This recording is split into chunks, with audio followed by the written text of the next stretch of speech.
Royal ಆಗಿ ಬದುಕೋದಕ್ಕೆ ಅವಕಾಶನೇ ಇರ್ಲಿಲ್ಲ, ಆತರ ಕೇಳಿದೀವಿ. ಅದಕ್ಕೋಸ್ಕರ ತಾವು ನೋಡಿದೀರಲ್ಲ ಸರ್, ತಾವು ಅವರೊಟ್ಟಿಗೆ ಸಂಸಾರ ಮಾಡಿದವರು, ಸೊ ಹಾಗಾಗಿ ಕೇಳ್ತಾ ಇದ್ವಿ.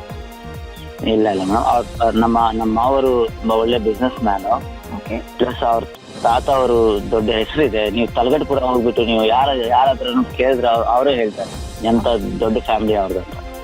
ಸಂಜಯ್ ಸರ್, ನನಗೆ ಒಂದ್ 2-3 ನಿಮಿಷದಲ್ಲಿ ಎಕ್ಸ್ಪ್ಲೈನ್ ಮಾಡೋದಾದ್ರೆ, ತಾವು ಪವಿತ್ರ ಅವ್ರನ್ನ ಮೊದಲು ಭೇಟಿ ಮಾಡಿದ ಎಲ್ಲಿ, ತಮ್ಮ ಪ್ರೀತಿ ತಮ್ಮ ಮದುವೆ ಬಗ್ಗೆ ತುಂಬಾ ಕ್ರಿಸ್ಪಿಯಾಗಿ ಹೇಳೋದಾದ್ರೆ.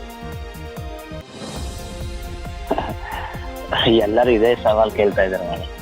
ಇಲ್ಲ, ನನಗೆ ನನ್ನ ಹತ್ರ ಇಲ್ವಲ್ಲ ಇದಿಲ್ಲ, ನೀವು ನನ್ನ ಜೊತೆ ಮಾತಾಡಿಲ್ಲ, ಸೊ ಹಾಗಾಗಿ ಕೇಳ್ತಾ ಇದ್ದೀನಿ. ಪವಿತ್ರ ಅವ್ರನ್ನ ಮೊದಲು ಭೇಟಿ ಮಾಡಿದ್ದು ಎಲ್ಲಿ, ಎಷ್ಟು ದಿನ ಪರಿಚಯ, ಎಷ್ಟು ದಿನ ಲವ್, ಯಾವಾಗ ಮದ್ವೆ ಆಯ್ತು ಅಷ್ಟು ಹೇಳಿ. ನಾನು ಪವಿತ್ರ ಫಸ್ಟ್ ಮೀಟ್ ಆಗಿರೋದು ರಘುನಲ್ಲಿ. ನಾನು ಅವಾಗ ಐ ಟಿದಲ್ಲಿ ಕೆಲಸ ಮಾಡ್ತಾ ಇದ್ದೆ. ಓಕೆ.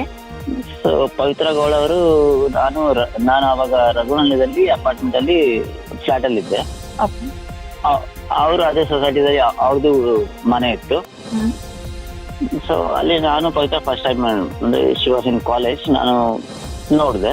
ಸೊ ನಾವಿಬ್ರು ಅದೇ ಒಬ್ಬರೊಬ್ಬರ ನೋಡಿದ್ವಿ. ಗ್ಯಾರಂಟಿ ನ್ಯೂಸ್, ಸುದ್ದಿ ಖಚಿತ, ನ್ಯಾಯ ನಿಶ್ಚಿತ.